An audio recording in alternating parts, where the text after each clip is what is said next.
Hello, all of you. Today we start the new topic that is known as the rotational motion. The topic name is the rotational motion. We know that what is the motion? आपण motion बद्दल अभ्यासले, मोशनचे type पण पाहिले. एक circular motion पाहिलं होतं. The motion along the circumference of the circle is known as the circular motion. आज आपण जे बघणार आहे तिचं रोटेशनल मोशन. आपल्याला माहीत आहे लिनियर मोशन म्हणजे काय. तर लिनियर मोशन म्हणजे एखादी जर सपोज एखादा जर पार्टिकल जर राहिला तर तो party along the straight line जर जात असेल त्याला कोणचं म्हणतो. सपोज हे पोझिशन माझे P आणि ही एक पोझिशन Q आहे. ह्या P पोझिशनपासून तो Q पोझिशनपर्यंत एखादा पार्टी एखाद्या काही टाईममध्ये जर गेला तर आपण त्याला कोणचं म्हणतो, लिनियर मोशन म्हणतो. आता रोटेशनल मोशन म्हणजे काय. तर हा रोटेशनल मोशन समजून घेण्याच्या आधी आपण 2-3 कन्सेप्ट पाहू.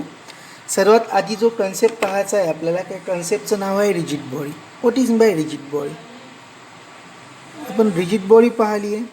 एखादी बॉडी ज्याला काही डेफिनेट शेप राहत नाही, एखादी बॉडी ज्याला डेफिनेट शेप राहत नाही आणि त्यामधले जे पार्टिकल्स असते ना, एखाद्या बॉडीमध्ये जे पार्टिकल असते त्यांचं जे डिस्टन्स आहे between any two particle is does not change under the action of external force. Suppose rigid body म्हणून जर आपण त्याला स्टोन कन्सिडर केला तर त्या स्टोनमध्ये काय राहील, पार्टिकल्सपासून तो स्टोन बनलेला राहील. सपोज त्या एखाद्या स्टोनमधला एक पार्टिकल आणि दुसरा पार्टिकल, सपोज इथे एक पार्टिकल आहे आणि एक दुसरा इथे पार्टिकल, याच्यातलं जे डिस्टन्स आहे ते काय नाही होईल म्हटलं मी, चेंज होणार नाही. त्याला आपण कोणची बॉडी म्हणू, रिजिड बॉडी. समजलं इथपर्यंत. ह्या रिजिड बॉडीनंतर आपण एक ॲक्सिस ऑफ रोटेशन हा पाहणार आहे. तर ॲक्सिस ऑफ रोटेशन म्हणजे काय पहा. एक गोष्ट लक्षात ठेव जा, एखादी जर बॉडी असेल, ती बॉडी जर फिरत असेल तर त्याच्या मध्यात काय लागेल, एक ॲक्सिस ऑफ रोटेशन लागेल. सपोज जर मी याला एक अशी CD प्लेअरमधली जी ग्रिप्स असते, सपोज जर मी ह्या पेनाला लावली, ती काय करेल अशी, म्हणजे सोबताला फिरेल. पण कशामुळे फिरेल, because the axis of the rotation. मग ॲक्सिस ऑफ रोटेशनची डेफिनेशन कशी होईल, when a body rotates about an axis, different particle moves on a circle whose center lies along the line. Such line is known as the axis of rotation. समजलं इथपर्यंत. आता तिसरा concept पाहू आपण, centre of mass. तिसरा पाहू centre of mass. हां, आता सेंटर ऑफ मास काय, सिम्पलच काय म्हणा, कशाचं म्हणा, मासचं सेंटर. बरोबर. सपोज एक आपण एक विचार करू, हा एक रॉड आहे माझ्यापाशी. हा काय आहे, एक रॉड आहे. बरोबर. याचं सपोज जे डिस्टन्स आहे, सपोज हे R आहे, याची इथून ते इथपर्यंत डिस्टन्स किती आहे, R आहे. आता सेंटर ऑफ मास म्हणजे काय, तर याच्या मधोमध एक ॲक्सिस टाकू आपण. बरोबर आहे. आणि दोन्ही इक्वल करेल, त्याला काय म्हणू आपण, centre of mass. Centre of mass या प्रकारे आपण सेंटर ऑफ मास चालतो. म्हणजे सपोज दोन्ही साईडचं इक्वल करणे. सपोज जर एखादा हा पेन आहे, या पेनला मी जर सेंटर ऑफ मास पाहिजे असेल, या मधोमध मी इथे तरी याचा सेंटर ऑफ मास येईल, तो जिथे ॲडजस्ट होईल. बरोबर. त्याला काय म्हणू शकतो आपण, सेंटर ऑफ मास. साध्या सोप्या भाषेत जर सेंटर ऑफ मास जर म्हणायचं असेल तर the point at which the whole mass of the body can be suppose to be concentrated in order to study of motion of a body under the action of external force in accordance with Newton's law of motion. Suppose जर एखादी body घेतली, एखाद्या, आता मी एक तुम्हाला दाखवण्यासाठी एक तिथे माझ्यापाशी एक आहे पहा. सपोज जर एक माझ्यापाशी एक डब्बा आहे, दॅट इज रेडमी 6 आहे. सपोज जर याला मी असं कुठेतरी याला सेंटर ऑफ मास येईल, म्हणजे या सर्व सपोज इथून सर्व पार्टिकल्स आहे हे कुठेतरी असे लोकेट होईल. म्हणजे आपण काय करू शकतो, त्यामुळे ते सर्व एखाद्या बोटावर, किंवा समजा ह्या बोट आहे माझ्या, या बोटावर जर मी हा डब्बा ठेवला ते कोणत्या तरी पॉईंटला असं होईल, म्हणजे एका डिस्टन्सला एका पॉईंटला असं होईल की जो पूर्ण या डब्याचं जे मास असेल ते माझ्या या बोटावर येईल. म्हणजे whole mass of the body suppose to be concentrate a single point. आता तुमच्या मनात विचारला असं, म्हणजे याचा अर्थ सरपाशी रेडमी 6 मोबाईल आहे असं काहीच नाही आहे, होता जाऊ द्या. नाही तर म्हणा सरनं म्हणून दाखवलं तर सरपाशी रेडमी 6Aच आहे. सेंटर ऑफ मास समजलं. आता आपण आपल्या main topic to, that is a rotational motion.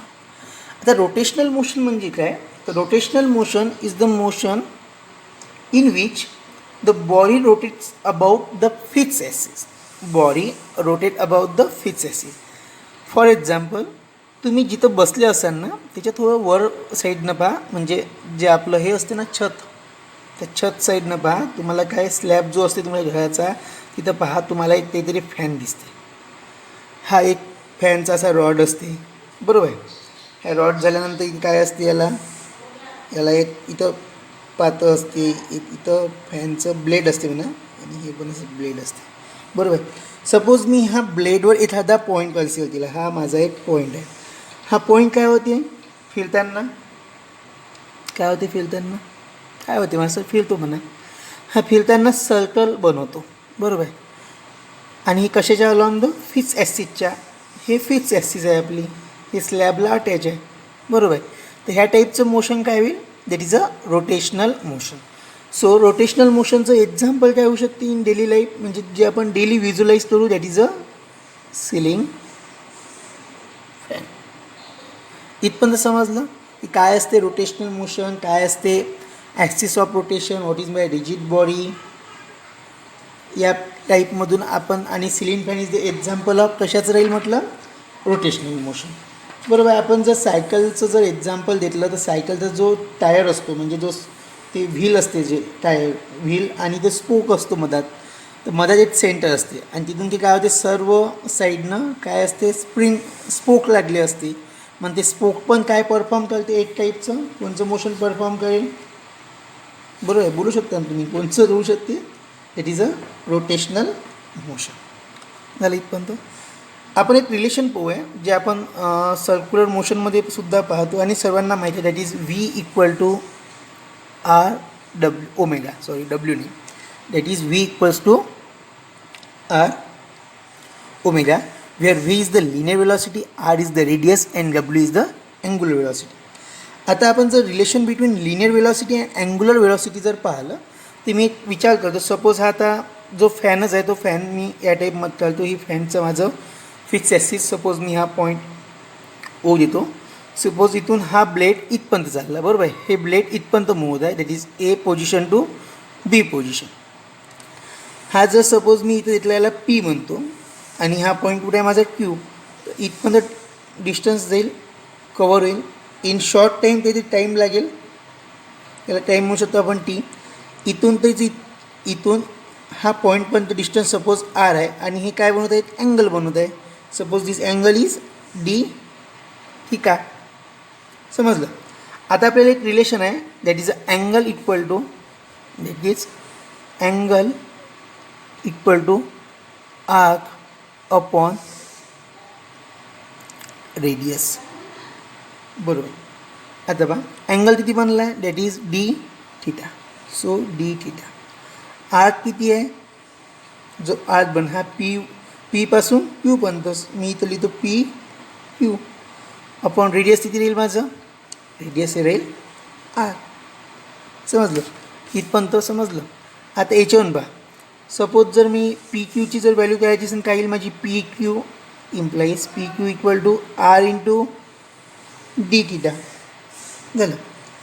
आता linear velocity of P will be, याची जे लिनियर वेलॉसिटी राहील ती राहील v equal to P Q upon d t, बरोबर आहे. मग पी क्यूची व्हॅल्यू माझी r d theta upon d t. We know that the d theta upon d t is omega, so v equal to R omega. It is a relation between कशाचं म्हटलं मी, linear velocity with angular velocity. इथपर्यंत समजलं. आता जो आपला समोरचा जो पॉईंट आहे, जो खूप महत्त्वाचा, that is a moment of inertia. तो कोणचा आहे म्हटलं मी, moment of inertia. In the rotational motion आपण मासच्यासाठी मोमेंट ऑफ इनर्शिया यूज करतो. तो समजून घेऊ आपण. सपोज एखादी रिजिड बॉडी आहे, rigid body means this the body which does not regular shape and size. Suppose ही काय आहे माझी रिजिड बॉडी आहे, यापासून आपण ॲक्सिस ऑफ रोटेशन करू, it is a straight line, आणि या बॉडीमध्ये काय राहील म्हटलं, बॉडी कशापासून बनली असते, तर बॉडी ही स्मॉल स्मॉल पार्टिकलपासून बनली असते. सपोज मी तर पार्टिकल एक हा, 2, 3, 4, 5 असे मी 5 पॉईंट घेतले. म्हणजे 5 नंबर, हे 5च नसते, there are the number of particles असते. सध्या आपण इथे म्हणजे नंबर ऑफ पार्टिकल्ससाठी आपण 5 घेतले. आता पहा, म्हणजे बॉडी नंबर ऑफ पार्टिकलपासून बनली आहे. म्हणजे M1, M2, M3 up to M हे त्याचे मासेस येईल. सपोज हे this is M1, this is M2, M3 and M. ही बॉडी आहे. या बॉडीमध्ये काय आहे, मास आहे M1, M2, M3 up to M. प्रत्येकाचं distance in from axis of rotation that is R1 from this R2, R3 and up to RN. इथपर्यंत समजलं. आज काय होते, द मोमेंट ऑफ इनर्शिया जे याची डेफिनेशन जी आहे ती डेफिनेशन अशी आहे, the moment of inertia about a given axis of rotation is defined as the sum of the product of the masses, the sum of the product of masses of each particle and square of perpendicular distance between axis of rotation. मग यावरून जी definition मी जी बोललो, ह्या डेफिनेशनवरून मी काय करू शकतो, ही जे मास आहे सर्वांचं काय आहे, the product of the masses of each particle, म्हणजे M1 plus M2 up to M आहे, बरोबर. आणि square of distance, square of the perpendicular distance from axis of rotation. तिथे इथं R1 आहे, इथं R2 आहे, इथं R3, इथं RN. म्हणजे काय येईल माझं, M1 R1 square plus M2 R2 square, M3 R3 square up to the MN RN square is equal to the I. झालं. आता पहा, M1 R1 square, M2 R2 square, M3 R3 square plus MN R square. हे जर सर्वेचे addition असेल तर आपण summation लिहू शकतो, I equal to 1 up to N. हे लिहू शकतो मी MI RI स्क्वेअर, असं मी याला लिहू शकतो, बरोबर. It is non as the moment of inertia. म्हणजे मोमेंट ऑफ इनर्शिया डेफिनेशन आणि मॅथमॅटिकल सपोज त्याचं हे स्टेटमेंट राहील. स्टेटमेंट नाही म्हणू शकतो आपण याला, इक्वेशन राहील, याला आपण म्हणू शकतो. आता बघा, आता याचं SI युनिट राहील काहीतरी. मोमेंट ऑफ इनर्शियाचं SI युनिट आहे आपलं काय राहील, kg into metre square. Dimension किती राहील, डायमेन्शन पहा, M1 L2 T0. जर तुम्हाला डायमेन्शन करता येत नसेल तर मला कमेंटमध्ये तसं सांगायचं की सर डायमेन्शन जमत नाही. मी याच्यानंतरच्या एका व्हिडिओमध्ये डायमेन्शन कशी करायची याचा व्हिडिओ अपलोड करेन. That is M1 L2 T0. आता जी मोमेंट ऑफ इनर्शिया आहे ती डिपेंड कशावर असते, the moment of inertia depends on the which factor. तर सर्वात पहिले it is depend on the mass, shape and size of the body. The moment of inertia depends कशावर असते म्हटलं, मास, शेप, अजून size of body.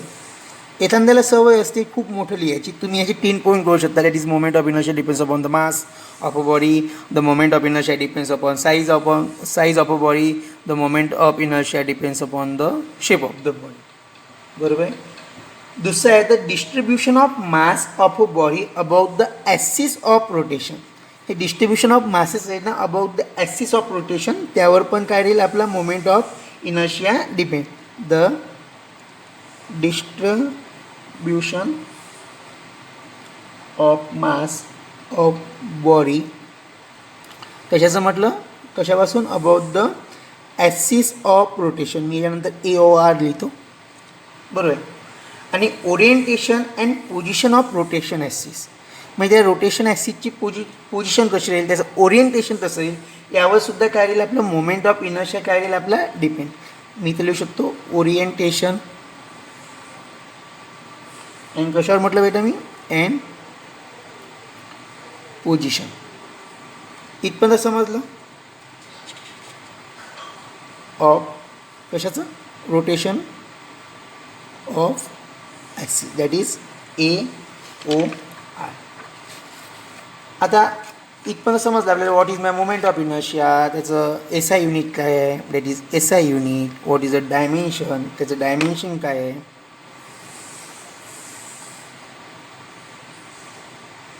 That is SI unit. बरोबर, it is I summation I equal to 1 up to N MI/R².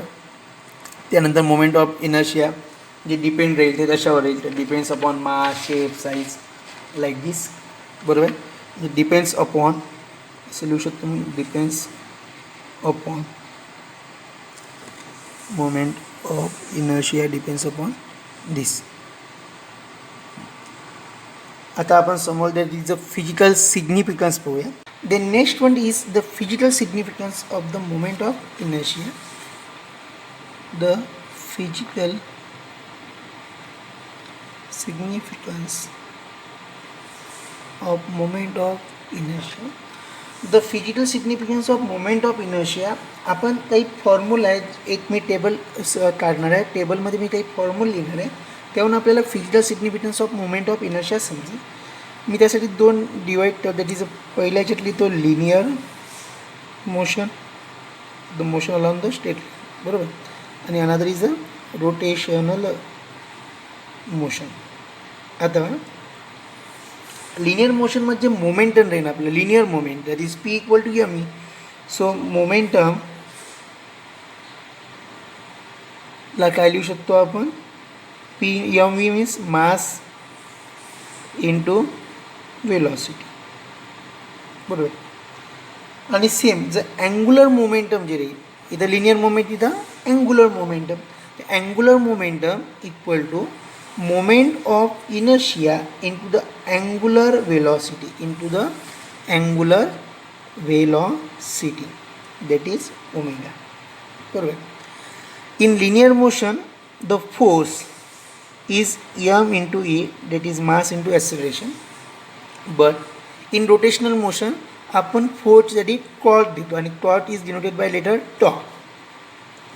Tau equal to काय देतो आपण, I alpha, that is moment of inertia into the angular acceleration.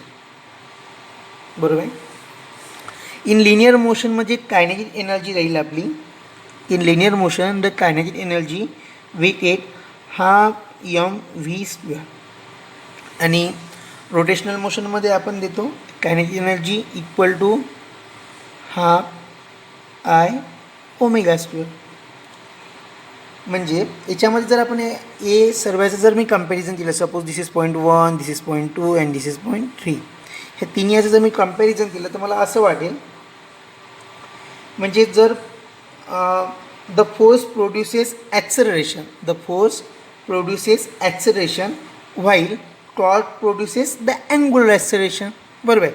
Force जर acceleration करत असेल तर टॉ हे काय करेल, अँग्युलर ॲक्सेलरेशन करेल. हा झाला माझा पहिला पॉईंट. म्हणजे या पॉईंटवर मी काय म्हणू शकतो, the force and the torque is analogous quantity. Force and torque is the analogous quantity. झालं. त्याचप्रमाणे जर अजून जर आपण कम्पेअर केलं तर आपल्याला असं समजेल की मोमेंट ऑफ इनर्शिया जो आहे plays the same role in rotational motion as that play the mass in the linear motion. म्हणजे मास जे लिनियर मोशनमध्ये परफॉर्म करते तेच रोटेशनल मोशनमध्ये काय परफॉर्म करते, the moment of inertia. So mass and moment of inertia is also analogous quantity. म्हणजे mass आणि this is I, moment of inertia is a analogous quantity. It लक्षात ठेवा, the moment of inertia is a scalar quantity. Moment of inertia is a scalar quantity. ही गोष्ट लक्षात ठेवायची. Sometime याच्यावर असं म्हटलं जाते ती moment of inertia is a tensor quantity, means scalar and vector both. तर ती पण म्हणजे ती पण खरंच आहे, ती दोन्ही पण असते. पण ॲज अ एक्झामच्या दृष्टीने किंवा आपल्या ज्या सिलेबसमध्ये असते त्या सिलेबसमध्ये दिलेलं आहे the moment of inertia is a कोणची quantity, that is scalar quantity. हे झालं आपलं व्हॉट हे आतापर्यंत जे आपण पाहिलं यामध्ये आपण काय पाहिलं, यामध्ये पाहिलं आपण moment of inertia, the physical significance of moment of inertia. ते मोमेंट ऑफ जे फिजिकल सिग्निफिकन्स आहे हे पण विचारला जातो, त्यामुळे लिनियर मोशन आणि रोटेशनल मोशनमधून आपल्याला समजलं पाहिजे. एक तिथं मी एक्स्ट्रा एक कॉन्सेप्ट समजून सांगतो तुम्हाला. हाफ एम व्ही स्क्वेअर ही कसं आलं तर माहीत आहे ना, the kinetic energy is equal to the half M V square. But how it come पहा, एखाद जर हा एक एक्स्ट्रा कन्सेप्ट आहे म्हणजे तो तुम्हाला समजला पाहिजे, नाही तर फक्त आपण रट्टाच मारू kinetic energy equal to half M V square. पहा, एखादं जर पार्टिकल असेल सपोज इथून तिथपर्यंत जाण्यासाठी, त्याला आपण तिथे फोर्स लावतो. फोर्स जर लावला तर हा पार्टिकल इथून तिथपर्यंत जाईल, म्हणजे याचं काय होईल, that is a work done. Work done equal to force into displacement, बरोबर. आणि फोर्स काय असते, force equal to mass into acceleration. So this equation becomes W equal to M A S. आणि आपल्याला इक्वेशन ऑफ मोशन माहिती आहे, त्यामध्ये आपण असं शिकलो आहे V square minus U square upon twice A equal to S, बरोबर. ती व्हॅल्यू जर मी इथे ठेवली तर काय येईल माझं, W equal to M A in bracket V square minus U square upon twice A. A rate cancel, आणि जेव्हा बॉडी जर रेस्टमध्ये राहील तर त्याची इनिशियल किती राहील, वेलॉसिटी 0. तर ही काय होईल, जाईल इनिशियल वेलॉसिटी 0. ए that cancel, so it is 1/2 M V square. रट्टाने मायाचा kinetic energy equal to half M V square. समजलं. या प्रकारे आपण हे फिजिकल सिग्निफिकन्स